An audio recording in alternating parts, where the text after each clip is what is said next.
প্রিয় দর্শক, আসসালামু আলাইকুম। আজ শুক্রবার ৭ ফেব্রুয়ারি ২০২৫। আপনাদের সবাইকে স্বাগতম আমার দেশের আজকের বিশেষ প্রতিবেদনগুলোতে। প্রথম পাতায় উল্লেখ করা হয়েছে ক্ষোভে পুড়ছে আওয়ামী স্থাপনা। চলুন দর্শক দেখে আসি আমরা প্রতিবেদনটিতে কি উল্লেখ করা হয়েছে। ধানমন্ডি ৩২ নম্বরে উৎসুক জনতার ঢল। সাবেক রাষ্ট্রপতি আব্দুল হামিদের বাড়িতে ভাঙচুর। প্রাক্তন সেনাপ্রধান মঈনের নোয়াখালীতে বাড়ি আক্রান্ত। রাজধানীর ধানমন্ডির ৩২ নম্বর সড়কে ফেসিবাদের আতুরগড় খ্যাত শেখ মুজিবের বাড়ি গুড়িয়ে দেওয়া হয়েছে। এই বাড়ির ধ্বংসাবশেষ দেখতে গতকাল বৃহস্পতিবার সেখানে ঢল নামে বিভিন্ন শ্রেণী পেশার মানুষের। শুধু রাজধানী নয়, আশেপাশের নারায়ণগঞ্জ, নরসিংদী ও গাজীপুর সহ বিভিন্ন জেলা থেকে মানুষ এসেছেন ইতিহাসের সাক্ষী হয়ে থাকতে। ৪ বছরের শিশু আফিয়া থেকে শুরু করে ৭০ বছরের বৃদ্ধ, প্লে গ্রুপের ছাত্র থেকে শুরু করে স্কুল, কলেজ, মাদ্রাসা ও বিশ্ববিদ্যালয়ের শিক্ষার্থী, সরকারি বেসরকারি চাকরিজীবী, গৃহিণী, অবসরপ্রাপ্ত কর্মকর্তা বাদ যাননি কেউই।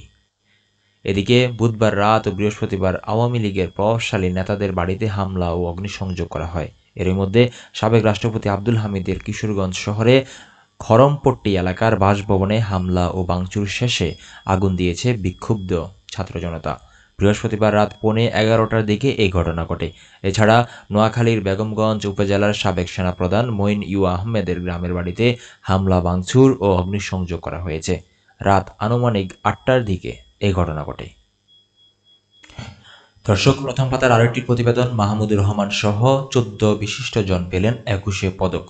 আমাদের সম্পাদক মাহমুদুর রহমান সহ 14 বিশিষ্ট নাগরিক ও জাতীয় নারী ফুটবল দলকে 21শে পদক 2025-এর জন্য চূড়ান্তভাবে মনোনীত করা হয়েছে।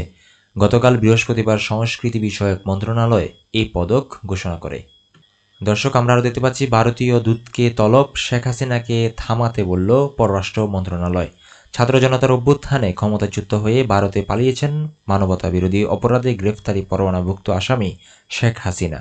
সেখানে বসেই তার অব্যাহত উস্কানিমূলক বিবৃতির প্রতিবাদে বাংলাদেশে নিযুক্ত ভারপ্রাপ্ত ভারতীয় হাইকমিশনার পবন বাদেকে তলব করেছিল পররাষ্ট্র মন্ত্রণালয়। তাকে তীব্র প্রতিক্রিয়া জানিয়ে একটি প্রতিবাদপত্র দেওয়া হয়েছে। এতে বলা হয়েছে, আপনারা শেখ হাসিনাকে থামান।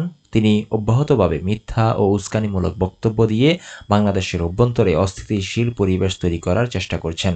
বৃহস্পতিবার পররাষ্ট্র উপদেষ্টা তৌহিদ হোসেন সাংবাদিকদের ব্রিফিংকালে এ তথ্য জানান। দর্শক, আমরা দেখতে পাচ্ছি ধানমন্ডির ৩২ নম্বরে ভাঙচুরে ক্ষোভের বহিঃপ্রকাশ। সরকারের বিবৃতি। ধানমন্ডির ৩২ নম্বরে বাড়িতে ভাঙচুরের ঘটনা অনভিপ্রেত ও অনাকাঙ্ক্ষিত উল্লেখ করে অন্তর্বর্তী সরকার বলছে, পলাতক অবস্থায় ভারতে বসে জুলাই অভ্যুত্থানের বিরুদ্ধে শেখ হাসিনার উস্কানিমূলক বক্তব্যের কারণে জনমনে গভীর ক্রোধের সৃষ্টি হয়েছে, যার বহিঃপ্রকাশ ঘটেছে। গতকাল বৃহস্পতিবার প্রধান উপদেষ্টার প্রেস উইং থেকে সরবরাহ করা বিবৃতিতে এই কথা বলা হয়। দর্শক, প্রথম পাতার আরেকটি প্রতিবেদন। ভাঙচুর, অগ্নিসংযোগে শেখ হাসিনার উস্কানি দায়ী, রাজনীতিবিদদের প্রতিক্রিয়া। একটা প্রতিবেদন লেখা হয়েছে, আমরা একটু পড়ে আসি। ছাত্র জনতার অভ্যুত্থানে 5 আগস্ট ফ্যাসিস্ট শেখ হাসিনার ভারতে পলায়নের 6 মাসের মাথায় আওয়ামী লীগের পালিয়ে থাকা নেতাকর্মীদের নানা তৎপরতা এবং শেখ হাসিনার উস্কানিমূলক বক্তব্যে ছাত্র জনতার ক্ষোভ আরও বেড়েছে। তাছাড়া গুম খুনে জড়িত স্বৈরাচারের দোসরদের বিচারে অন্তর্বর্তী সরকার ও রাজনৈতিক দলগুলোর ভূমিকায়ও ক্ষুব্ধ তারা। দর্শক, প্রথম পাতায় আজকে একটি প্রতিবেদন প্রকাশ করা হয়েছে জনস্বার্থে, আপনাদের জন্য একটু পড়ে শোনাই। কর্মসংস্থানের উদ্দেশ্যে বিদেশ গমনেচ্ছুদের জন্য সতর্কীকরণ বিজ্ঞপ্তি। সম্প্রতি বিদেশে কর্মসংস্থানের প্রলোভন ও মিথ্যা আশ্বাসের মাধ্যমে এক শ্রেণীর প্রতারক ও দালাল চক্র নিয়ম বহির্ভূত ও অবৈধভাবে বিদেশে কর্মসংস্থানের জন্য বিদেশ গমনেচ্ছুদের প্রলুব্ধ করছে। তারা মূলত বিদেশ গমনেচ্ছুদের ভালো অঙ্কের বেতন ও কাজের লোভ দেখিয়ে ট্যুরিস্ট বা ভিজিট ভিসার মাধ্যমে মধ্যপ্রাচ্যের বিভিন্ন দেশসহ রাশিয়া, গ্রিস, লিবিয়া, লেবানন, মিশর, কলম্বিয়া ও মালয়েশিয়া সহ অন্যান্য দেশে প্রেরণ করছে। ট্যুরিস্ট বা ভিজিট ভিসা কাজের আইনগত সুযোগ না থাকায় সংশ্লিষ্ট গমনকারীগণ আর্থিক ও মানসিক ক্ষতির পাশাপাশি নিরাপত্তা ঝুঁকিতে পড়ছেন। এমনকি বিভিন্ন দেশে অবৈধ পথে গমনকারীগণের প্রাণহানির মতো ঘটনা ঘটছে। এ প্রেক্ষাপটে সংশ্লিষ্ট সকলকে বিদেশ গমনের পূর্বে নিম্নবর্ণিত বিষয়গুলির প্রতি সজাগ দৃষ্টি রাখতে অনুরোধ করা হলো। সেগুলো আমরা একটু পড়ে নিচ্ছি। দালালের প্রলোভনে ট্যুরিস্ট বা ভিজিট ভিসায় কাজের উদ্দেশ্যে বিদেশ গমন না করা, কর্মসংস্থানের লক্ষ্যে বিএমইটি এর বহির্গমন ছাড়পত্র ব্যতীত বিদেশ গমন না করা, জনশক্তি কর্মসংস্থান ও প্রশিক্ষণ ব্যুরো বিএমইটি হতে কর্মসংস্থান ও রিক্রুটিং এজেন্সির সঠিকতা নিশ্চিত হওয়া, কর্মসংস্থানের জন্য বৈধ রিক্রুটিং এজেন্সি ব্যতীত অন্য কোনো ব্যক্তি বা প্রতিষ্ঠানের মাধ্যমে বিদেশ গমন না করা, বাংলাদেশ ও মালয়েশিয়ার মধ্যে বিদ্যমান চুক্তি অনুযায়ী নারী কর্মীর মালয়েশিয়া কর্মসংস্থানের কোনো সুযোগ নেই। সোশ্যাল মিডিয়া, ফেসবুক, ইউটিউব ইত্যাদিতে প্রচারিত ভুয়া বৈদেশিক চাকরির বিজ্ঞপ্তি দ্বারা প্রতারণার হাত থেকে রক্ষার জন্য রিক্রুটিং এজেন্সি বা নিয়োগকর্তার তথ্য বিএমইটির ওয়েবসাইট www.bmet.gov.bd বা প্রবাস বন্ধু কল সেন্টার নম্বরটি হচ্ছে 16135 হতে যাচাই করা। জনস্বার্থে প্রবাসী কল্যাণ ও বৈদেশিক কর্মসংস্থান মন্ত্রণালয়। প্রিয় দর্শক, আপনারা যখন বিদেশ গমন করতে যাচ্ছেন বা চাকরির জন্য আবেদন করতে চাচ্ছেন, তারা এই বিষয়গুলো মাথায় রেখে তারপর আবেদন করবেন। প্রিয় দর্শক, আমরা এই মতে চলে এসেছি আমার দেশের দ্বিতীয় পাতায়। উল্লেখ করা হয়েছে কেরু অ্যান্ড কোম্পানির চিনিকলে তাণ্ডব, আওয়ামীপন্থীদের কর্মচারীকে বদলির প্রতিবাদ। চুয়াডাঙ্গার দর্শনায় কেরু অ্যান্ড কোম্পানির চিনিকলে তাণ্ডব চালিয়েছেন আওয়ামী লীগ কর্মচারীরা। তারা তৃতীয় শ্রেণীর কর্মচারী ও আওয়ামী লীগ সমর্থক শ্রমিক কর্মচারী ইউনিয়নের সম্ভাব্য সাধারণ সম্পাদক পদপ্রার্থী শমীক হাসান রূপমকে অন্য চিনিকলে বদলির প্রতিবাদ প্রতিষ্ঠানটিতে ভাঙচুর ও 2 কর্মকর্তাকে মারধর করেন। তারা বদলির আদেশ প্রত্যাহারের দাবিতে আখ মাড়াইও বন্ধ করে দেন। দর্শক, আরও দেখতে পাচ্ছি শিক্ষা প্রতিষ্ঠানে থাকবে না হাসিনা পরিবারের নাম। গণঅভ্যুত্থানে দেশ ছেড়ে পালিয়ে যাওয়া ফ্যাসিস্ট শেখ হাসিনা ও তার পরিবারের প্রতি দেশের মানুষের ক্ষোভ বাড়ছেই। উদ্ভূত পরিস্থিতিতে বিভিন্ন স্থাপনার পাশাপাশি শিক্ষা প্রতিষ্ঠানগুলোতে হাসিনা পরিবারের নাম নিয়ে দেখা যাচ্ছে অস্থিরতা। দর্শক, এই মুহূর্তে আমরা চলে এসেছি আমার দেশের তৃতীয় পাতার খবরে। উল্লেখ করা হয়েছে ক্ষমতাচ্যুত প্রধানমন্ত্রী শেখ হাসিনার ধানমন্ডির বাসভবন সুধা সদনে অগ্নিসংযোগ করে ক্ষুব্ধ জনতা। বৃহস্পতিবারের ছবি। আরও উল্লেখ করা হয়েছে বাজারে চাহিদা নেই ভারতীয় পেঁয়াজের, কমেছে চাল মুরগির দাম। বাজার দর স্থিতিশীল, কাঁচা বাজার পেঁয়াজ বিক্রি হচ্ছে 40 থেকে 50 টাকায়। আমরা দেখতে পাচ্ছি ভারতে বসে বিশৃঙ্খলার ষড়যন্ত্র করছেন হাসিনা, আলোচনা সভায় মেজর হাফিজ। আমরা আরও দেখতে পাচ্ছি সামগ্রিকভাবে গণমাধ্যমের উপর মানুষ আস্থা হারায়নি। গণমাধ্যম সংস্কার কমিশন গণমাধ্যম ব্যবহার বিষয়ক দেশের প্রথম জরিপ প্রকাশ। পাঠকদের 73% ছাপা পত্রিকা পড়েন না। খবরের জন্য মোবাইলের উপর নির্ভরতা বেশি। 94% মানুষ রেডিও শুনেন না। মিডিয়া কমিশনের প্রতিবেদন চূড়ান্তের কাজ এগিয়ে চলেছে। 40টির মতো বৈঠক হয়েছে। সাংবাদিক সুরক্ষা আইনের সুপারিশ হচ্ছে। দর্শক, আরও দেখতে পাচ্ছি রাজধানীতে 3 দিনের পর্যটন মেলা শুরু। পর্যটন শিল্পের বিকাশে ঢাকায় শুরু হয়েছে 3 দিনের আন্তর্জাতিক পর্যটন মেলা। ইউএস বাংলা এয়ারলাইন্সের ঢাকা ট্রাভেল মার্ট 2025 হোটেল সোনারগাঁওয়ে বলরুমে গতকাল বৃহস্পতিবার থেকে মেলা শুরু হয়েছে, শেষ হবে কাল।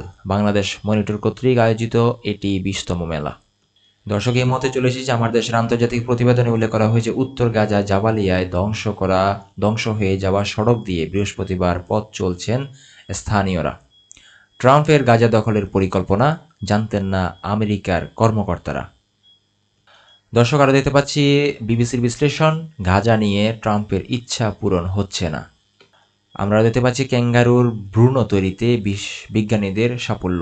ক্যাঙ্গারু নাম শুনলে চোখের সামনে ভেসে উঠে 2 পায়ে ভর করে লাফিয়ে বেড়ানোর একটি প্রাণী, যে তার সন্তানকে নিজের পেটে করে ঘুরে বেড়ায়। বিশ্বের সব দেশে প্রাণীটিকে দেখা গেলেও অস্ট্রেলিয়ার জাতীয় প্রাণী হিসেবে স্বীকৃত এটি, কিন্তু ধীরে ধীরে প্রাণীটির সংখ্যা কমছে। দর্শক, আন্তর্জাতিক প্রতিবেদনে আরও দেখতে পাচ্ছি বিরোধীদের তোপের মুখে মোদি, আমেরিকা থেকে অবৈধ অভিবাসী ফেরত।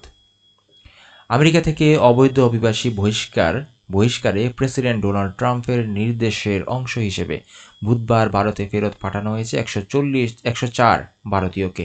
এ নিয়ে দেশটির পার্লামেন্টে বিরোধীদের তোপের মুখে পড়েছে প্রধানমন্ত্রী নরেন্দ্র মোদীর নেতৃত্বে বিজেপি সরকার। দর্শক, আমরা দেখতে পাচ্ছি আমার দেশের সম্পাদকীয় পাতায় উল্লেখ করা হয়েছে কামাল খানের নিবন্ধন আমরা দেখতে পাচ্ছি, এটা নিবন্ধ উঠে এসেছে। বুধবার রাতের দুঃস্বপ্ন, খানের আখ্যান মারুফ কামাল খান। বিষয়টিতে উল্লেখ করা হয়েছে, হাসিনার ঘোষণাকে ফ্যাসিবাদ বিরোধী ছাত্র গণ অভ্যুত্থানের রূপকার শিক্ষার্থী ও তরুণরা তাদের সাফল্য আর বিজয়ের প্রতি দৃষ্টতামূলক খোলা চ্যালেঞ্জ হিসেবে গ্রহণ করে। ঘাতক ফ্যাসিবাদী রাজনীতির পুনরুত্থানের এই উদ্বেগের মোকাবিলায় তরুণরা ধানমন্ডির মুজিব ভবন অভিমুখে কর্মসূচি ঘোষণা করে। কারণ মুজিবের স্মৃতিকে হাসিনা 16 বছর ধরে দেশে চরম নৃশংস ফ্যাসিবাদী রেজিম প্রতিষ্ঠার প্রেরণা ও ভিত্তিরূপে প্রচার করছে। আমরা দেখতে পাচ্ছি ফ্যাসিবাদের বিরুদ্ধে জনরোষ। আরও আছে, চা শিল্প বাঁচাতেই হবে, এ নিয়ে একটি প্রতিবেদন করা হয়েছে। আরও দেখতে পাচ্ছি একটা বুক রিভিউ, ক্রস ফায়ারের নীল নকশা, ডক্টর মোবাশ্বের হাসান লিখেছেন Sydney policy and analysis centre থেকে। আমরা একটু ক্রস ফায়ার নীল নকশা বইটি বাংলাদেশের একটি কালো অধ্যায়ের উপখ্যান। সাংবাদিক ও লেখক আবু সুফিয়ানের এই অসামান্য সৃষ্টি আমাদের মনে করিয়ে দেয় র্যাব কীভাবে দেশে একটি বইয়ের সংস্কৃতি জারি করেছিল। এই বই মনে করিয়ে দেয় শেখ হাসিনার শাসন আমলে মানুষের জীবনের মূল্য নেমে এসেছিল শূন্যের কোঠায়। দর্শক সম্পাদকীয় পাতায় আরও উঠে এসেছে, বিভাজনের রাজনীতি থেকে দূরে থাকুন, লিখেছেন ব্রিগেডিয়ার জেনারেল অবসরপ্রাপ্ত রোকন উদ্দিন। অবসরপ্রাপ্ত একজন সামরিক কর্মকর্তা, এটি উনি লিখেছেন, আপনারা পরবর্তীতে পড়ে নেবেন।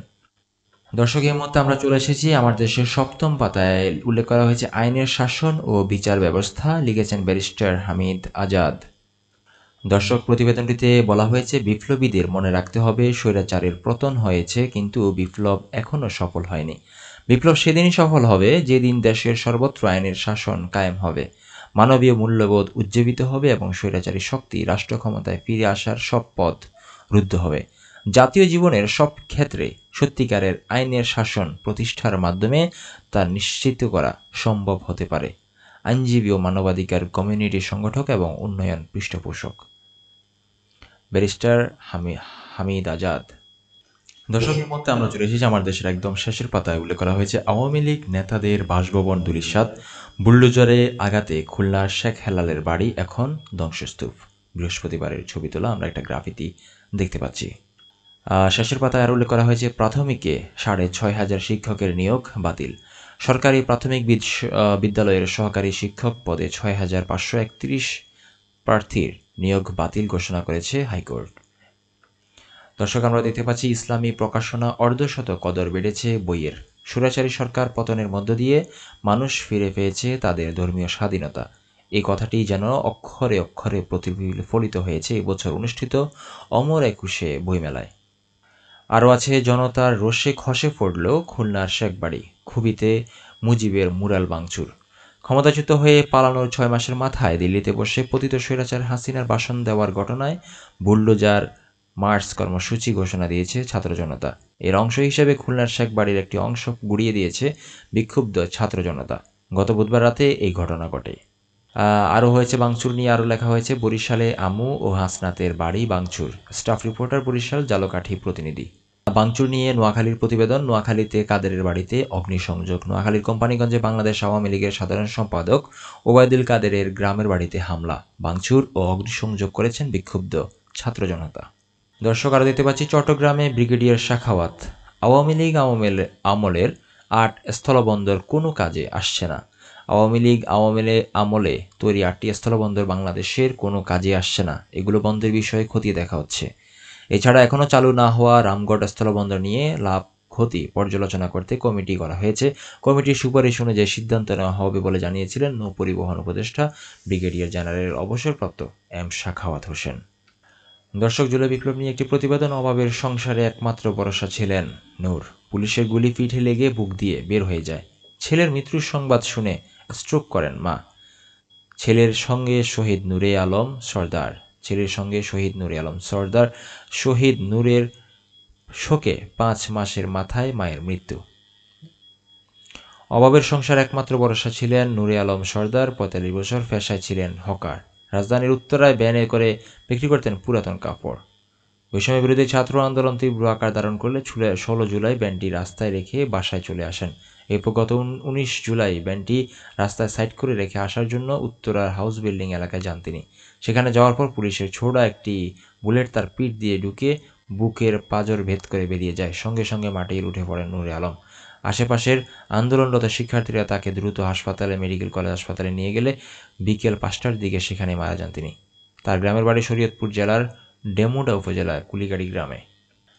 দর্শক, শেষ প্রতিবেদন, বিবিসির প্রতিবেদন, যে কারণে গুড়িয়ে দেওয়া হলো ধানমন্ডি 32 ক্ষমতাচ্যুত প্রধানমন্ত্রী শেখ হাসিনার সাবেক পারিবারিক বাসভবন ভাঙচুর করে আগুন জ্বালিয়ে দিয়েছেন বিক্ষোভকারীরা। একই ঘটনা ঘটেছে তার দলের অন্য সদস্যদের সঙ্গেও।